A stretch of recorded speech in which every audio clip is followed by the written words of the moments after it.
Alors les craintes de l'acheteur d'entreprise, je dirais que le processus et puis le coût financier, ça va être les principales craintes. On dit souvent qu'acheter une maison, c'est comme l'achat le plus important dans la vie d'une personne. Une entreprise, ça peut coûter, dans la plupart des cas, ça va coûter plus cher. C'est une entreprise, là, 50 000, il n'y en a pas beaucoup, mais si je prends la moyenne au Sage, des entreprises qui se vendent, c'est un 350 000 $ à peu près.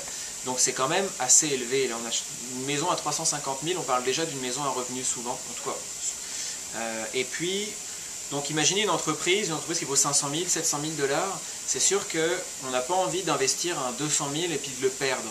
Parce que c'est quand même gros, là tout le monde n'a pas 200 000 sur son compte. Donc il y a cette idée de perdre son argent, et puis le processus peut paraître compliqué. Autant on peut se tromper, on peut faire des tests quand on démarre une entreprise.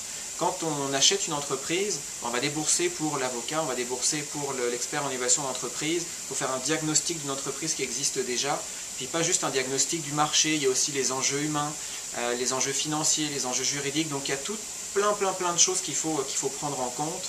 Donc c'est ce processus qui peut faire peur pour l'acquéreur d'entreprise. Et puis se tromper sur le prix aussi. Une entreprise qui vaut 500 000 $, c'est facile de se tromper de 40 000, 50 000 $. C'est un plus ou moins 10%, c'est ça que ça représente, donc c'est quand même pas mal. Donc je dirais que c'est pas mal ça qui fait peur aux acquéreurs. D'où l'idée de se préparer en amont et puis de bien réfléchir à comment ça va se passer, puis d'être au courant et de se renseigner.